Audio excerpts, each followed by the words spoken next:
ஆராய்ச்சி நிகழ்ச்சியை கருத்தோடு கவனிக்கிற அருமையான சகோதரனை சகோதரியே, வேத ஆராய்ச்சியிலே முறையோடு கூட வேதத்தை நாம் கற்றுக்கொள்வது போல உங்கள் தனி வேத வாசிப்பு நேரத்திலேயும் தொடர்ச்சியாக நீங்கள் வேதத்தை கற்றுக்கொள்வது சிறந்த ஒரு காரியம். அனுதின வேத வாசிப்பு அட்டவணை எதையாவது நீங்கள் பயன்படுத்தாத ஒருவராய் இருப்பீர்கள் என்றால், அனுதின வேத வாசிப்பு அட்டவணை எங்களிடத்திலே உண்டு. நீங்கள் கேட்டு பெற்றுக்கொள்ள உங்களை அன்போடு ஞாபகப்படுத்துகிறோம். உம்முடைய சாட்சிகள் எனக்கு இன்பமும் என் ஆலோசனைக்காரருமாய் இருக்கிறது என்று சங்கீதக்காரன் சொல்லியிருப்பது போல, இன்னும் நாம் கற்றுக்கொள்ளப் போகிற கர்த்தருடைய வார்த்தைகள் நமக்கு இன்பமும் நமக்கு சரியான ஆலோசனை தருகிறதுமாய் இருக்கும் என்பதிலே சந்தேகமில்லை. இந்நாட்களிலே அப்போஸ்தலர் நடவடிக்கைகளின் புத்தகத்தை நாம் கற்று வருகிறோம். கடந்த நிகழ்ச்சியிலே அப்போஸ்தலர் 9ஆம் அதிகாரத்தை இறுதியாக நாம் சிந்திக்க துவங்கினோம். தர்சு பட்டணத்து சவுல் கர்த்தருடைய சீஷரை பயமுறுத்தி கொலை செய்யும்படியாக அனுமதி வாங்கி புருஷரையோ ஸ்திரீகளையோ எங்கு கண்டுபிடித்தாலும் கட்டி எருசலேமுக்கு கொண்டு வர வேண்டும் என்று சொல்லி தமஸ்கோவை நோக்கி சென்று கொண்டிருந்தான். தமஸ்கோவுக்கு அருகிலே வந்தபொழுது சடுதியாக வானத்திலிருந்து ஒரு ஒளி அவனை சுற்றி பிரகாசித்தது. அவன் தரையிலே விழுந்தான். கர்த்தர் அவனை பார்த்து, நீ என்னை ஏன் துன்பப்படுத்துகிறாய் என்று கேட்டார். ஆண்டவரே, நீர் யார் என்று கேட்க, கர்த்தர், நீ துன்பப்படுத்துகிற இயேசு நானே என்று சொன்னபோது அவன் நடுங்கி திகைத்து, ஆண்டவரே, நான் என்ன செய்ய சித்தமாயிருக்கிறீர் என்று உடனடியாக பரிபூர்ணமாக தன்னை ஆண்டவருக்கு அடிமையாக ஒப்பு கொடுத்தான். பார்வை இழந்த அவன் தமஸ்கோவிலே போய் 3 நாள் புசியாமலும் குடியாமலும் காத்திருந்த வேளையிலே கர்த்தர் தமஸ்கு பட்டணத்திலேயே இருந்த அனனியா எனும் பெயருள்ள ஒரு சீஷனிடத்திலே தரிசனமாகி, நீ எழுந்து நேர் தெருவு எனப்பட்ட தெருவுக்கு போய் யூதாவின் வீட்டிலே தர்சு பட்டணத்தானாகிய சவுல் என்னும் பெயருள்ள ஒருவனை தேடு, அவன் இப்பொழுது ஜெபம் பண்ணுகிறான் என்று கூறி அனுப்பினார். தொடர்ந்து அங்கே என்ன நடக்கிறது என்பதை பார்ப்போம். அப்போஸ்தலர் நடபடிகள் 9ஆம் அதிகாரம் 13 முதல் 16ஆம் வசனம் வரை கவனியுங்கள். அதற்கு அனனியா, ஆண்டவரே, இந்த மனுஷன் எருசலேமிலுள்ள உம்முடைய பரிசுத்தவான்களுக்கு எத்தனையோ பொல்லாங்குகளை செய்தான் என்று அவனை குறித்து அநேகரால் கேள்விப்பட்டிருக்கிறேன். இங்கேயும் உம்முடைய நாமத்தை தொழுது கொள்ளுகிற யாவரையும் கட்டும்படி அவன் பிரதான ஆசாரியர்களால் அதிகாரம் பெற்றிருக்கிறானே என்றான். அதற்கு கர்த்தர், நீ போ, அவன் புறஜாதிகளுக்கும் ராஜாக்களுக்கும் இஸ்ரவேல் புத்திரருக்கும் என்னுடைய நாமத்தை அறிவிக்கிறதற்காக நான் தெரிந்து கொண்ட பாத்திரமாய் இருக்கிறான். அவன் என்னுடைய நாமத்து நிமித்தம் எவ்வளவாய் பாடுபட வேண்டும் என்பதை நான் அவனுக்கு காண்பிப்பேன் என்றார். சவுலை அழைத்ததற்கு 2 காரணங்களை கர்த்தர் சொல்கிறார். 2 காரியங்களுக்காக அவன் தேவனால் தெரிந்து கொள்ளப்பட்ட பாத்திரமாயிருக்கிறான். முதலாவதாக, கர்த்தருடைய நாமத்தை அவன் சுமந்து செல்ல வேண்டும். சீஷர்களைப் போல சாட்சியாக அவன் அழைக்கப்படவில்லை. ஒருவேளை இயேசுவை சிலுவையிலே அறைந்ததை சவுல் பார்த்திருந்தாலும் அவன் மாம்சத்திலே ஊழியம் செய்த நாட்களிலே அவரோடு கூட இல்லை. தமஸ்கோவின் வீதியிலே இயேசுவை சந்திக்கும் வரை அவரை குறித்து எதுவுமே அவனுக்கு தெரியாது. இப்பொழுது இயேசுவின் நாமத்தை சுமந்து செல்லும் ஒருவனாய் இருக்க வேண்டும். இன்றைக்கு நாமும் இயேசுவின் நாமத்தை சுமந்து செல்கிறவர்களாய் இருக்க வேண்டும். 3 வித்தியாசமான மக்கள் கூட்டத்திற்கு நேராக இவன் இயேசுவின் நாமத்தை சுமக்க வேண்டும். முதலாவதாக புறஜாதியானவர்கள், 2வதாக ராஜாக்கள், 3வதாக இஸ்ரவேல் புத்திரர். அட்டவணையிலே முதலாவது வருவது புறஜாதிகள். புறஜாதிகளுக்காக அனுப்பப்பட்ட ஒரு சிறந்த அப்போஸ்தலன் பவுல். அடுத்ததாக ராஜாக்களுக்கும் கர்த்தரின் நாமத்தை இவன் சுமந்து செல்ல வேண்டும். அகிரிப்பா ராஜா மேலும் நீரோவின் முன்னாலேயும் கர்த்தருடைய வார்த்தையை சொல்ல வேண்டியவனாய் இருந்தான். அடுத்ததாக இஸ்ரவேலின் ஜனங்களுக்கும் அவன் இயேசுவின் நாமத்தை கூற வேண்டும். எப்பொழுது ஒரு பட்டணத்திற்குள்ளே பவுல் சென்றாலும் அங்கே இருந்த ஜெப ஆலயத்திலே ஊழியத்தை துவங்கினார். அந்த பட்டணத்தில் உள்ள ஒரு யூத சமுதாயத்தோடு தன்னை அடையாளப்படுத்தி ஊழியத்தை ஆரம்பிப்பார். பின்னர் புறஜாதிகளையும் அவர் சந்திப்பார். 2வதாக, கர்த்தர் சவுலை தெரிந்து கொண்டதின் நோக்கம் இயேசுவின் நாமத்து நிமித்தம் அவர் எவ்வளவாய் பாடுபட வேண்டும் என்பதை அவருக்கு காண்பிக்கப் போகிறார். இயேசுவுக்காக பாடுபட தெரிந்தெடுக்கப்பட்டவர். அப்போஸ்தலனாகிய பவுல் பாடுபட்டதைப் போல வேறு எவரும் கர்த்தருக்காக அந்த அளவு பாடுபடவில்லை என்று சொல்லலாம். இன்றைக்கு பலர் வேறு எந்த மனிதனை விடவும் நான் தான் இந்த உலகத்தில் அதிகமாக வேதனைப்படுகிறேன், கஷ்டப்படுகிறேன், ஏன் ஆண்டவர் எனக்கு இதை அனுமதித்தார் என்று சொல்லிக் கொண்டிருக்கலாம். நாம் ஒருவேளை பாடுபட்டு கொண்டிருக்கலாம். ஒருவேளை மற்றவர்களை விட அதிகமாக நாம் பாடுபடுகிறோம் என்று எண்ணலாம். ஆனால் நம்மிலே எவருமே பவுலை போல கிறிஸ்துவுக்காக பாடுபடவில்லை. மனம் திரும்புதலை குறித்து நாம் சற்று முன்னர் கற்றுக்கொண்ட பொழுது எப்பொழுதுமே பரிசுத்த ஆவியானவர் கர்த்தருடைய வார்த்தையையும் ஒரு மனிதனையும் கொண்டே ஒருவருடைய வாழ்க்கையிலே மனம் திரும்புதலை கொடுப்பார் என்று கற்றுக்கொண்டோம். இது சவுலினுடைய வாழ்க்கையிலையும் எத்தனை உண்மை என்பதை கவனித்தீர்களா? இயேசு கிறிஸ்து தனிப்பட்ட விதத்திலே சவுலுக்கு தரிசனமானார். இயேசு கிறிஸ்து தனது சீடர்களை விட்டு எடுத்துக் கொள்ளப்படும் முன்னதாக, நான் போகிறேன், ஆனாலும் உங்களை திக்கற்றவர்களாக விடேன், பரிசுத்த ஆவியானவரை உங்களிடத்திலே அனுப்புவேன் என்று சொல்லியிருந்தார். பாருங்கள், யோவான் 16:14-15 அவர் என்னுடையதில் எடுத்து உங்களுக்கு அறிவிப்பதனால் என்னை மகிமைப்படுத்துவார். பிதாவினுடையவைகள் யாவும் என்னுடையவைகள், அதனாலே அவர் என்னுடையதில் எடுத்து உங்களுக்கு அறிவிப்பார் என்றார். உயிர்த்தெழுந்த இயேசு கிறிஸ்து சவுலுக்கு தரிசனமான பொழுது பரிசுத்த ஆவியானவர் சவுலுடைய ஆவிக்குரிய கண்களை திறந்து சரீர கண்களை மூடிவிட்டார். ஏனென்றால் அப்பொழுதுதான் சவுல் இயேசு கிறிஸ்துவை பார்க்க முடியும். எனவே பரிசுத்த ஆவியானவர் திட்டமும் தெளிவுமாய் அங்கே கிரியை செய்தார். சரி, கர்த்தருடைய வார்த்தை எப்படி பவுலுடைய மனமாற்றத்திற்கு பயன்படுத்தப்பட்டது? அப்போஸ்தலனாகிய பவுலுடைய நிருபங்களை நீங்கள் வாசித்து பார்த்தால் பழைய ஏற்பாட்டை எவ்வளவு தெளிவாக அவர் மனதிலே வைத்திருந்தார் என்பது நமக்கு தெரிய வரும். எனவே பரிசுத்த ஆவியானவர் கர்த்தருடைய வார்த்தையை அவனுடைய இருதயத்திலே பயன்படுத்தித்தான் அந்த மனம் திரும்புதலை கொண்டு வந்தார். சரி, எப்படி ஒரு கர்த்தருடைய மனிதனை சவுலுடைய மனம் திரும்புதலுக்கு பயன்படுத்தினார்? முதலாவதாக ஸ்தேவானுடைய இரத்த சாட்சி சவுலனுடைய இருதயத்தை நிச்சயமாய் தொட்டிருக்கும். ஸ்தேவான் மரிக்கும் பொழுது வானத்தை அண்ணாந்து பார்த்து வானம் திறந்திருக்கிறதையும் இயேசு நிற்கிறதையும் கண்டேன் என்று சாட்சி சொல்லும் பொழுது சவுலும் வானத்தை எட்டி பார்த்து ஒன்றையும் காண முடியாதவனாக ஸ்தேவானின் முகத்தை மீண்டுமாக எட்டி பார்த்திருப்பான். அவனுடைய முகத்தின் பிரகாசத்தை கண்ட சவுல் நிச்சயமாக தான் காணாத ஒன்றை அவன் காண்கிறான் என்பதை உணர்ந்திருப்பான். தானும் அப்படிப்பட்ட ஒரு காட்சியை காண வேண்டும் என்ற எண்ணமும் அவனுக்கு வந்திருக்கும். எனவே தமஸ்குவின் பாதையிலே அவனும் அந்த காட்சியை கண்டான். இயேசு கிறிஸ்துவே அவனுக்கு தன்னை வெளிப்படுத்தினார். ஒவ்வொரு தனி மனிதர்களுடைய மனம் திரும்புதலிலேயும் ஒரு மனிதனை ஆண்டவர் பாத்திரமாக பயன்படுத்துகிறார். ஒருவேளை அந்த மனம் திரும்புதலின் நேரத்திலே அந்த மனிதன் அருகிலே இல்லாவிட்டாலும் மனிதர்கள் மூலமாகவே மனிதர்களோடு கர்த்தர் பேசுகிறார். இந்த காரணத்தினாலே தான் நானும் நீங்களும் எந்த இடத்துல இருந்தாலும் இயேசு கிறிஸ்துவுக்காக மற்றவருடைய வாழ்க்கையிலே ஒரு நன்மைக்கு ஏதுவான பாதிப்பை ஏற்படுத்தும்படியாய் வாழ வேண்டும் என்று அழைக்கப்பட்டிருக்கிறோம். வேத ஆராய்ச்சியின் ஆங்கில நிகழ்ச்சிக்கு முடிவெட்டும் வேலையிலே ஈடுபட்டிருந்த ஒருவர் ஒரு கடிதம் எழுதியிருந்தார். ஒரு குறிப்பிட்ட மனிதன் அந்த கடையிலே சுமார் 20 ஆண்டுகளாக முடிவெட்ட சென்றிருக்கிறார்.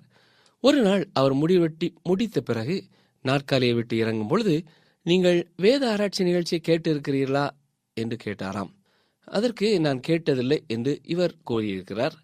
அப்பொழுது முடிவெட்ட வந்தவர் அங்கே இருந்த வானொலி பெட்டி பக்கத்திலே போய் அதை டியூன் பண்ணி ஒவ்வொரு நாள் காலையிலேயும் 8 மணிக்கு இந்த நிகழ்ச்சி வருகிறது, இதை நீங்கள் தவறாமல் கேளுங்கள் என்று சொல்லிவிட்டு கடந்து சென்று விட்டார். கடந்து சென்றவர் ஓரிரு நாட்களிலே மரித்து விட்டார். ஆனால் அந்த முடிவெட்டும் சகோதரர் அடுத்த நாள் முதலே ஒவ்வொரு நாளும் காலையிலே அந்த நிகழ்ச்சியை கேட்க ஆரம்பித்தார். ஆண்டவராய் இயேசு கிறிஸ்துவை தன்னுடைய சொந்த இரட்சகராக ஏற்றுக்கொண்டார். இந்த நிகழ்ச்சிக்கு அவர் அறிமுகமாகி 2 ஆண்டுகளுக்கு பின்னர் தான் எப்படி தான் இயேசு கிறிஸ்துவுக்குள்ளே வந்தேன் என்பதை குறித்து கடிதம் எழுதியிருந்தார். ஆம் பிரியமானவர்களே, இந்த மனம் திரும்புதலிலே முடிவெட்ட வந்த அந்த நபரே தேவன் பயன்படுத்திய மனிதன். Doctor C.I. ஸ்கஃபீல்ட் என்பவர் ஸ்கஃபீல்ட் வேத புத்தகத்தை தொகுத்து கொடுத்தவர். அவருடைய மனம் திரும்புதலுக்கு முன்னால் அவர் ஒரு சர்வதேச வக்கீலாய் இருந்தார்.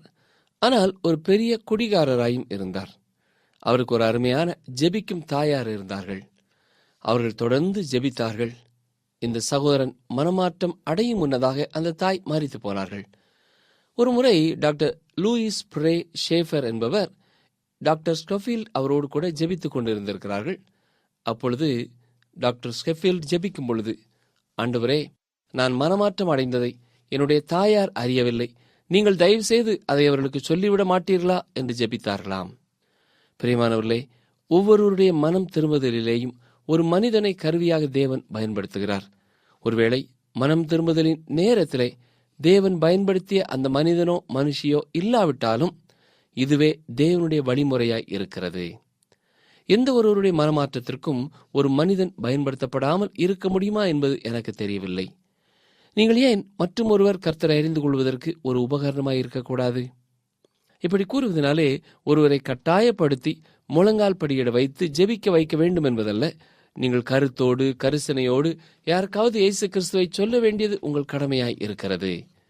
இன்றைக்கும் பரிசுத்த ஆவியானவர் மனித உபகரணங்களைக் கொண்டே மனிதருடைய வாழ்க்கையை மாற்றி அமைக்கிறார். இப்பொழுது அங்கே தமஸ்கு பட்டணத்திற்குள்ளே சவுல் பார்வையற்றவனாக தனியாக ஜெபித்துக் கொண்டிருக்கிறான். எனவே பரிசுத்த ஆவியானவர் அனனியாவை ஆயத்தப்படுத்துகிறார். பாருங்கள், அப்போஸ்தலர் 9:17. அப்பொழுது அனனியா போய் வீட்டுக்குள் பிரவேசித்து அவன் மேல் கையை வைத்து, சகோதரனாகிய சவுலே, நீ வந்த வழியிலே உனக்கு தரிசனமான இயேசுவாகிய கர்த்தர் நீ பார்வையடையும்படிக்கு பரிசுத்த ஆவியினாலே நிரப்பப்படும்படிக்கும் என்னை அனுப்பினார் என்றான். எத்தனை அற்புதமான மாற்றம்! இப்பொழுதும் அவன் தரிசு பட்டணத்து சவுலாகத்தான் இருக்கிறான். ஆனால் அவன் கர்த்தரை அறிந்து கொண்ட சகோதரன் சவுல். இப்பொழுது விசுவாசிகளுக்கு அவன் எதிரி அல்ல, சகோதரன். இயேசு கிறிஸ்துவை நேசிக்கும் எந்த ஒரு சகோதரனும் மற்றும் ஒரு விசுவாசிக்கு சகோதரனே. ஆனால் துரதிர்ஷ்டவசமாக பல நேரங்களிலே சகோதரர்கள் சகோதரர்களைப் போல செயல்படுகிறதில்லை. இப்பொழுது சவுல் தனது கண்களிலே பார்வை பெற்றான். கர்த்தருடைய பணிக்காக பரிசுத்த ஆவியினாலே நிரப்பப்பட்டான். இது ஒவ்வொரு விசுவாசியினுடைய வாழ்க்கையிலையும் தானாக வெளிப்படும் ஒரு அனுபவமாய் இருக்கிறது.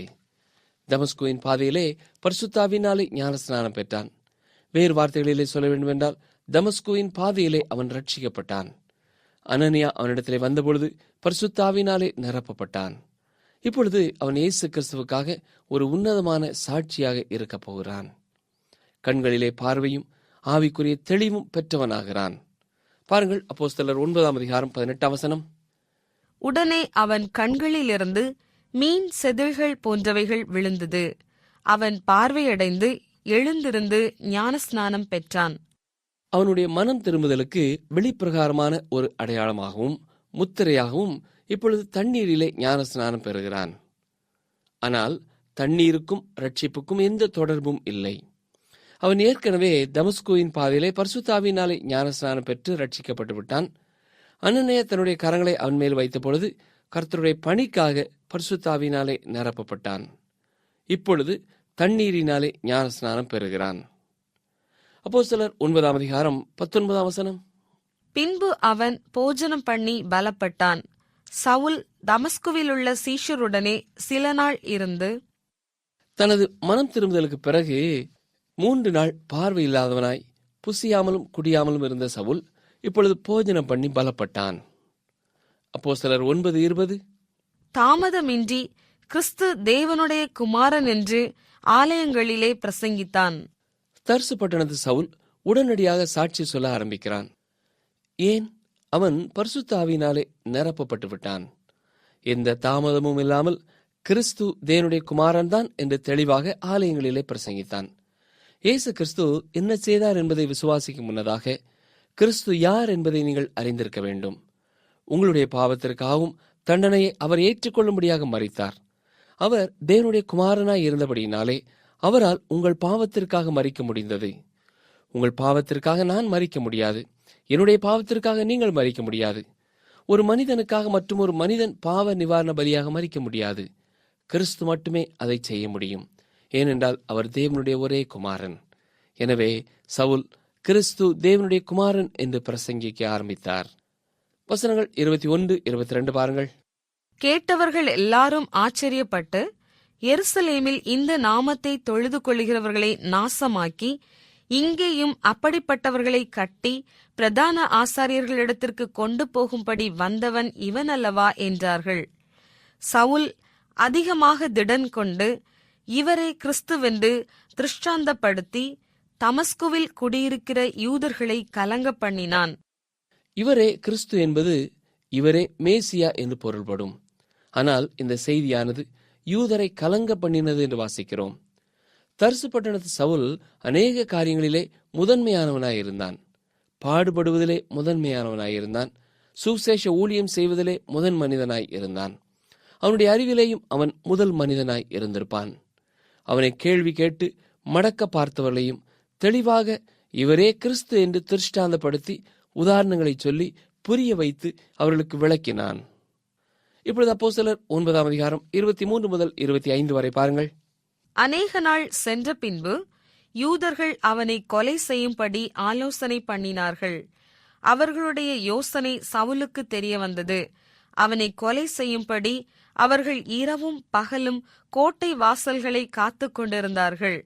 சீஷர்கள் ராத்திரியிலே அவனை கூட்டிக் கொண்டு போய் ஒரு கூடையிலே வைத்து மதில் வழியாய் இறக்கிவிட்டார்கள். வாக்குவாதத்தின் மூலமாக யூதர்கள் வெற்றி பெற முடியாமல் போகும்பொழுது மற்றுமொரு தந்திரத்தை பயன்படுத்துவார்கள். அதுதான் அந்த எதிரியை அகற்றி விடுவது. மதில் மேலிருந்து கூடையிலே வைத்து கீழே இறக்கப்படுவது ஒரு பரவசமூட்டும் அனுபவம். ஆனாலும் ரோம சாம்ராஜ்யம் முழுவதும் அவர் பிரயாணப்படும் பொழுது எந்த ஒரு இடத்திலேயும் மதில் மேலிருந்து கூடையில் இறங்குவது என்ற தலைப்பிலே எந்த செய்தியும் கொடுக்கவில்லை. இது உணர்ச்சி வசப்பட்ட காரியங்களை மிகைப்படுத்தி பேசும் அநேகருக்கு ஒரு மாதிரி. குறிப்பிடத்தக்க அநேக அனுபவங்களை பெற்ற ஒருவராய் இருந்தாலும் அவைகளை எல்லாம் விட முக்கியமான செய்தி ஒன்றை கூறுகிறவராய் இருந்தார். கிறிஸ்துவை பிரசங்கிக்கும் பொழுது நம்முடைய அனுபவங்கள் தடையாய் போய்விடக்கூடாது. இயேசு கிறிஸ்துவை மற்றவர்களுக்கு கொடுக்கும் பொழுது நம்மை குறித்தும் மற்றவர்கள் அறிந்து கொள்ள வேண்டும் என்று எண்ணி நாம் செயல்படக்கூடாது. சிலர் ஊழியக்காரர்களுக்காக ஜெபிக்கும் பொழுது, ஆண்டவரே, ஊழியரை சிலுவைக்கு பின்னாலே நீர் மறைத்துக் கொள்ளும் என்று ஜெபிப்பார்கள்.